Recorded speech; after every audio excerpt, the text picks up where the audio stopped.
The fire crackled softly in the hearth of the Marley Inn's common room, its warm glow casting dancing shadows upon the worn wooden floorboards and faded wallpaper. Jack Marley sat across from Mabel, the inn's most enthusiastic guest, who was nestled comfortably in a high-backed armchair, her bright scarves wrapped tightly around her neck as if to hold close the warmth, not just of the fire, but of the moment itself. Mabel's eyes sparkled with a light that seemed to defy her years.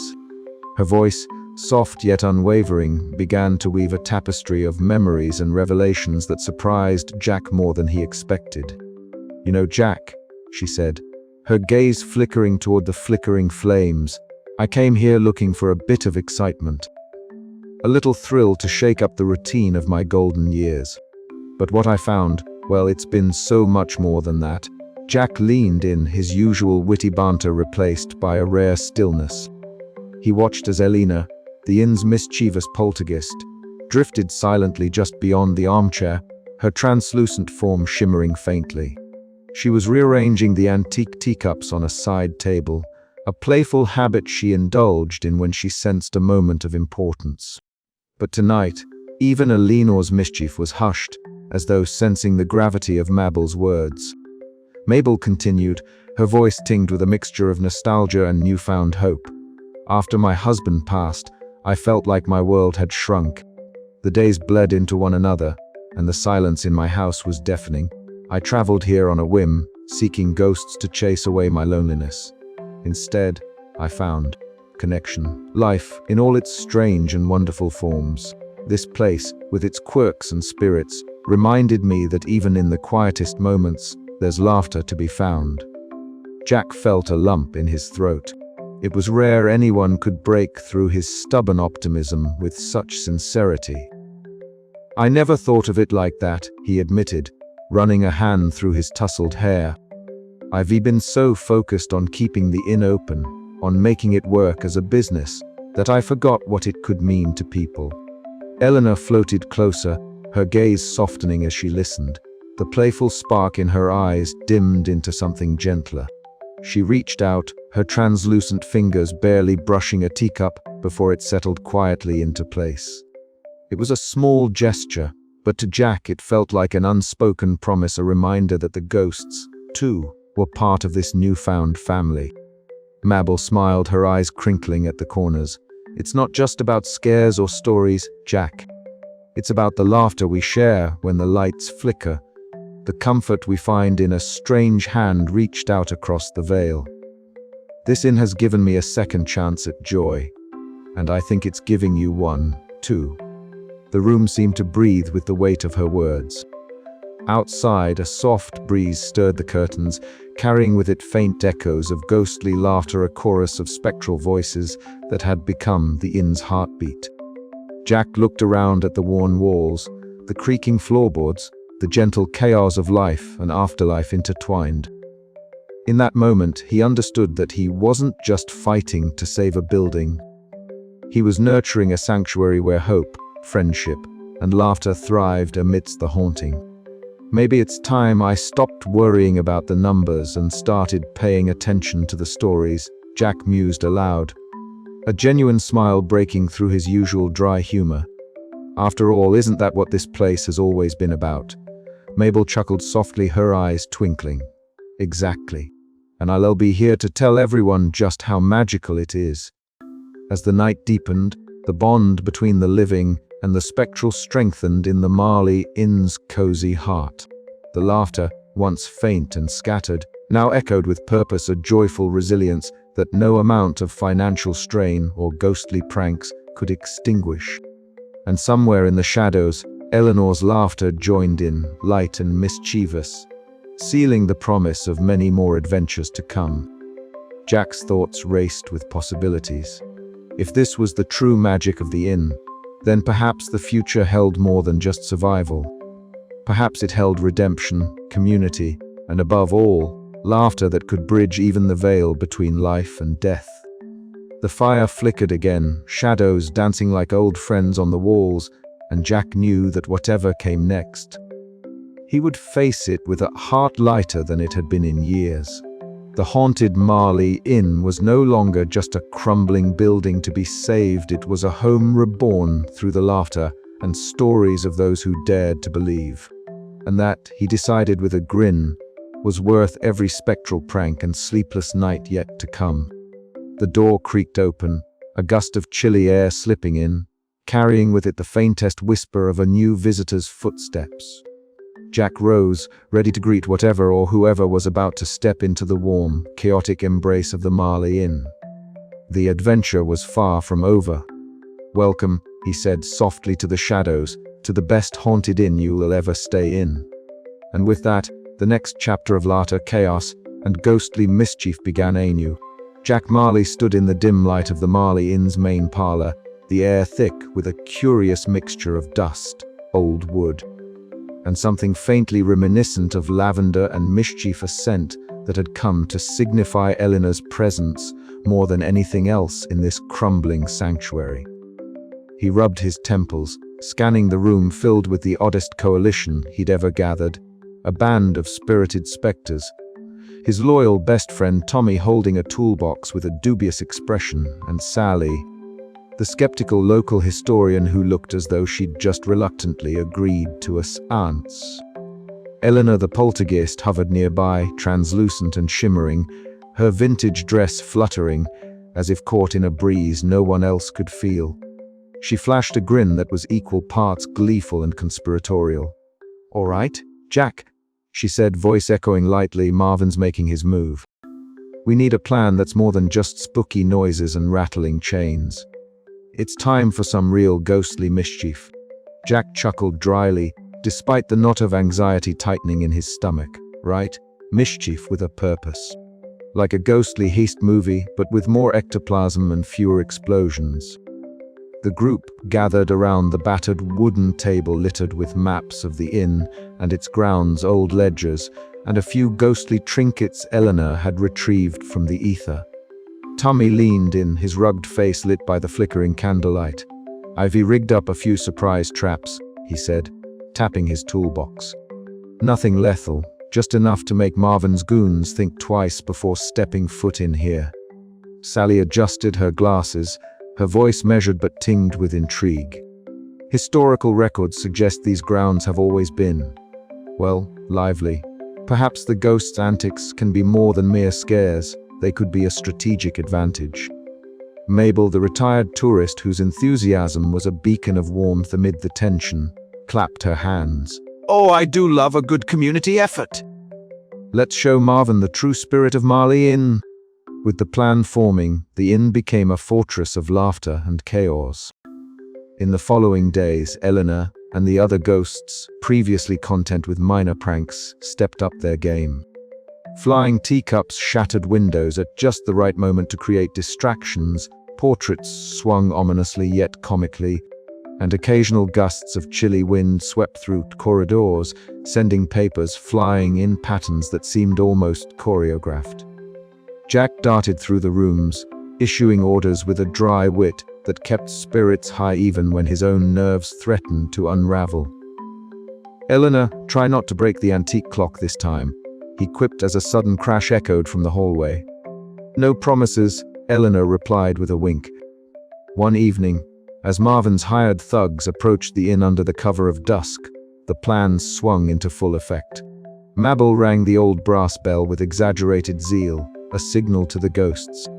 In an instant, the inn erupted into a symphony of supernatural pranks. Ectoplasmic slime appeared on the floor, forcing the intruders into slapstick slips. Ghostly whispers confused and disoriented them, and the infamous flying teacups launched a surprise attack that sent several tumbling into bushes. Outside, the local townsfolk had gathered, drawn by the commotion and Jack's infectious optimism.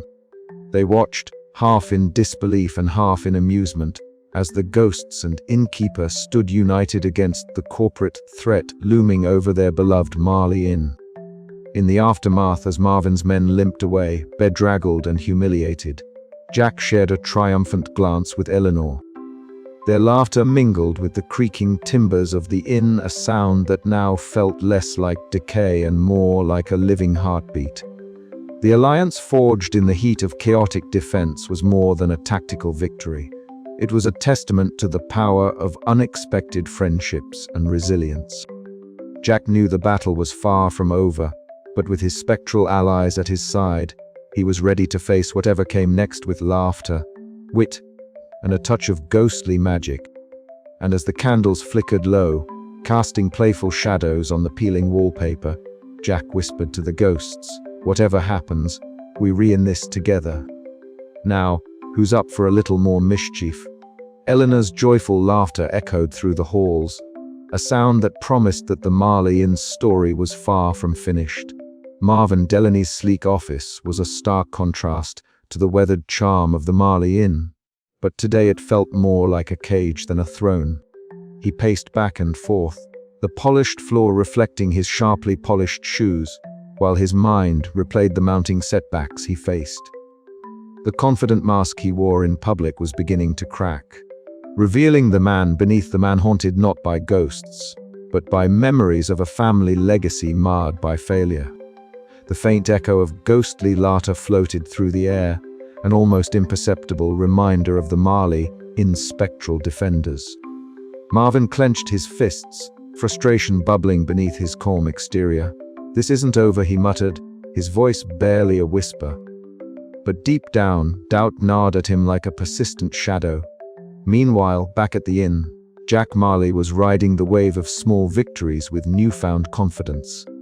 Encouraged by the growing support from the community and emboldened by the ghost's antics, he knew the tide was turning. Eleanor, the ever-mischievous poltergeist, was at the heart of the next phase of their plan. During a scheduled meeting with Marvin's legal team, Jack and Eleanor orchestrated a spectacle that was both hilarious and unsettling. As the lawyers gathered in the conference room, Eleanor unleashed a perfectly timed prank. The room suddenly chilled, lights flickered erratically, and a chorus of ethereal giggles filled the air. Documents fluttered off the table, papers swirling like autumn leaves caught in a sudden gust.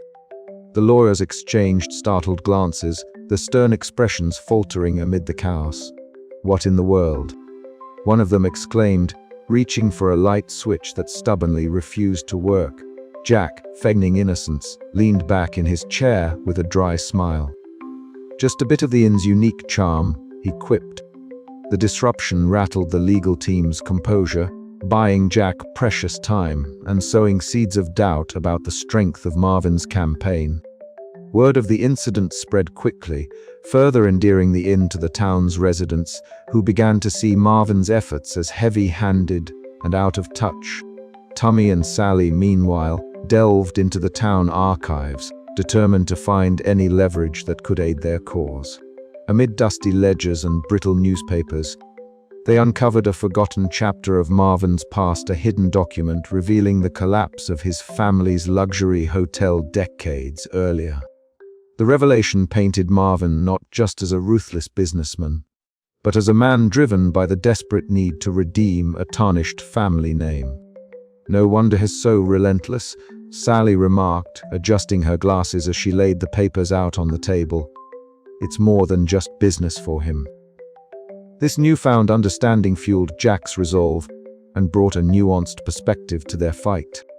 The community's empathy began to shift, and whispers of support for the Marley Inn grew louder. As night fell, Marvin sat alone in his penthouse, the city lights twinkling below like a constellation of distant hopes. The weight of his unraveling plans pressed heavily on his shoulders. He stared into the darkened room, the silence broken only by the soft hum of the city beyond his windows. For the first time in years, the predatory smile faded, replaced by a look of raw vulnerability. The failures of the past and the chaos wrought by Jack and his ghostly allies converged in a moment of introspection. How had it come to this? Could he turn the tide, or was he destined to become a cautionary tale himself? Back at the Marley Inn, the atmosphere was electric with cautious optimism. Jack gathered his friends, their laughter and chatter a stark contrast to the tension that gripped Marvin's world. The ghosts floated nearby, their translucent forms shimmering with pride and anticipation. We were not out of the woods yet, Jack reminded them, but we've cracked his armor. Now, we keep pushing. Together. Eleanor twirled through the air, a mischievous grin lighting her ghostly face. Let's make sure he never forgets who owns this place, she whispered, her voice a playful echo. And so, with a blend of human tenacity and spectral mischief, the battle for the Marley Inn's future surged forward, promising laughter, chaos, and perhaps redemption for all involved. Yet as Marvin plotted his next move in the shadows, one question lingered in the air. How far was he willing to go to reclaim his pride? And what cost would that exact on everyone caught in the crossfire? The stage was set for a reckoning, and the Marley Inn's fate hung in a delicate balance poised between collapse and triumph, sorrow and joy, the living and the dead. The sun had barely climbed above the horizon when Jack Marley found himself crouched among a tangle of wild flowers in the overgrown garden behind the Marley Inn, a battered rake in hand and a grin tugging at the corners of his mouth. The air was fresh and tinged with the scent of damp earth and blooming hawthorn, a fragrant promise that today might just be different. He glanced up at the sky, where soft clouds drifted lazily, and then at the ancient stone walls of the inn, which, despite their cracks and peeling paint, stood proud like a stubborn old friend. "You really think this will work?" came a voice from behind, light and teasing. Jack turned to see Eleanor, the poltergeist, drifting nearby, her translucent form shimmering like a candle flame in a breeze. She wore her usual vintage dress, slightly faded but still elegant in a ghostly sort of way. "I think we're overdue for a little celebration," Jack replied, brushing a strand of hair from his forehead. "If we can get the community to see this place the way we do, not just haunted, but alive, maybe we'll all find more friends than skeptics." Eleanor floated closer, her eyes sparkling mischief. "Then let's make sure it's a party they'll never forget." Over the next few hours, the Marley Inn buzzed with preparation. Tommy, Jack's steadfast best friend, wielded a hammer and a paintbrush with practiced ease, fixing loose shutters and hanging strings of fairy lights that twinkled like captured stars. Sally, the local historian, sorted through stacks of yellowed pamphlets and photographs, her glasses perched precariously on the end of her nose as she arranged a display showcasing the inn's colorful past, complete with spectral anecdotes carefully annotated. Mabel arrived mid-morning, her bright scarves fluttering as she swept in like a whirlwind of enthusiasm. "This is exactly what the town needs," she declared, her twinkling eyes scanning the scene. "A bit of chaos, a bit of charm, and a whole lot of laughter." As the afternoon sun dipped toward the west, guests began to trickle in. Townsfolk who had once whispered doubts and rolled their eyes now stood curious and open, drawn by the buzz and the promise of something extraordinary. Children darted between groups, squealing as invisible currents sent leaves swirling, and Eleanor's playful poltergeist pranks a sudden chill here. A mysteriously rattling window there kept everyone on their toes. Inside the parlor, Mabel held court, her voice animated as she recounted tales of ghostly encounters, each story punctuated by soft bursts of laughter, and the occasional eerie moan courtesy of Eleanor, who delighted in theatrical timing. The room was alive with a warm glow from the fireplace and the flicker of candlelight, shadows dancing in tandem with the guests' smiles. Tommy and Sally worked side by side repairing a wobbly staircase, sharing jokes and rolling their eyes at the occasional levitating tools and flying paintbrushes that Eleanor mischievously sent their way. It was a delicate ballet of order and chaos, and their teamwork was a testament to the newfound spirit of camaraderie that infused the inn. As dusk settled, Jack found himself on the porch, leaning against the weathered railing and surveying the scene. Underneath strings of twinkling lights, the crowd mingled like a patchwork quilt of laughter and chatter, the boundaries between the living and the spectral delightfully blurred. Eleanor's faint glow wove through the guests like a silvery thread, her laughter mingling with the music drifting on the evening breeze. Jack felt a swell of something he hadn't experienced in a long time: hope. Not the desperate kind that clawed at his chest in sleepless nights, but the buoyant, irrepressible kind that filled the air like the scent of wild flowers and promised that, even amid chaos, there was belonging. "Looks like we did it," Eleanor whispered, drifting to his side. "Looks like we did," Jack agreed, raising an imaginary glass to the night. "And this is just the beginning." But as the laughter carried into the twilight, a shadow lurked beyond the garden gate. Marvin Delaney, his predatory smile thin and calculating. The battle for the Marley Inn was far from over, but tonight the community had claimed their ground, turning chaos into camaraderie and haunting into hope. And Jack Marley was ready to fight for every wild, wonderful moment of it. The night hummed with possibility, and amid the flickering lights and spectral giggles, the Marley Inn breathed new life, a beacon for the strange, the joyful, and the resilient. What surprises would tomorrow bring? Jack wasn't about to find out without a fight, but for now, laughter reigned supreme. Jack Marley sat heavily on the worn armchair in the inn's common room, the creaking floorboards beneath him echoing the unrest in his mind. The Marley Inn was quiet, save for the occasional soft moan of wind through the cracked window panes and the rhythmic crackle of the fireplace. Shadows danced on the peeling wallpaper, and the faint scent of aged wood mingled with the ever-present aroma of brewing tea lingering in the air. Alone with his thoughts, Jack battled the familiar swirl of doubt and anxiety that had become a near-constant companion since the ghost tour idea took flight. He rubbed his tired eyes and leaned back, gazing at the ceiling where the faint shimmer of Eleanor's translucent form flickered softly. "You sure you're not just a figment of my overworked brain?" he muttered, a wry smile tugging at the corner of his mouth. Eleanor's ghostly laughter chimed like a delicate bell, playful and full of mischief. "I'm very much real, and I can assure you I'm way more interesting than any hallucination," she teased, swirling effortlessly through the air, her vintage dress trailing like a misty veil. "Besides, someone's got to keep you on your toes, Jack." Jack chuckled, the sound a little hollow but genuine. "I suppose you're right, though sometimes I wonder if I'm the one keeping you on your toes." Eleanor winked, her eyes sparkling with an otherworldly light. "Maybe, but that's the fun of it." The inn had always been a place of charm and chaos, but lately, the chaos was taking on a new shape, one that Jack was only just beginning to understand. The ghosts weren't just pesky spirits, they were partners in a venture that defied convention and reason. Yet, embracing that truth was easier said than done.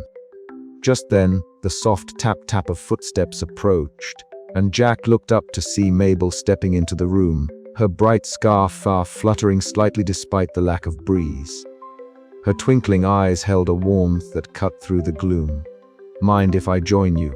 she asked, settling into the chair opposite him without waiting for an answer. Jack smiled, grateful for the company. "Never." They sat in companionable silence for a moment, the crackling fire knitting a cocoon of comfort around them. "You know, Jack," Mabel began, her voice gentle but firm. "This inn, with all its quirks and unusual guests, it's a beacon for people like me. People looking for a little magic in their lives." Jack looked at her, the lines of worry softening around his eyes. "Magic, huh?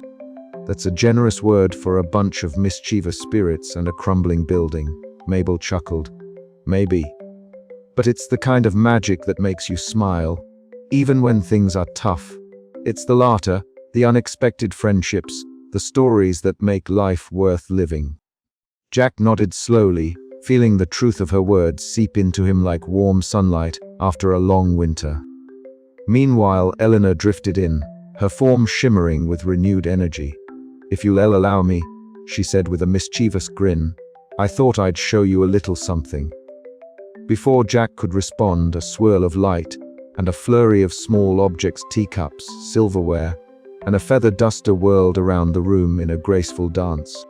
The air hummed with a joyous energy, and for a moment, Jack saw the inn not as a burden, but as a lively, breathing entity full of potential. "See, we're here to help," Eleanor said, settling beside him with a satisfied sigh. Tommy's hearty laugh echoed from the hallway as he entered, toolbox in hand. "Looks like the ghosts are in a good mood today," he said, nodding toward the animated scene. Sally followed closely behind, clutching a thick book. "I've dug up some fascinating stories about the inn's past," she announced. "These tales could add a whole new layer to our tours." Jack's eyes brightened. "Now that's the kind of chaos I can get behind." The group gathered around the old wooden table, papers and books spread out, laughter mingling with plans and ideas. Ghostly whispers and gentle breezes wove through the room, a spectral symphony accompanying their collaboration. In that moment, Jack felt the weight of his fears lift, replaced by a buoyant hope. The Marley Inn was more than a fading relic. It was a living story, a bridge between worlds, and he was its storyteller. As the night deepened, Jack looked out the window at the star-studded sky. Tomorrow would bring its own challenges, but tonight, there was only the promise of new beginnings and the unshackable joy of facing the future not alone, but with friends, both living and not. And somewhere beyond the veil, a faint chorus of laughter echoed, a reminder that even in the most unexpected places, hope and happiness could be found. But as Jack settled in for the night, a sudden chill swept through the room, and a mysterious knocking sounded from the attic, hinting that the inn's secrets were far from fully revealed. The adventure continued.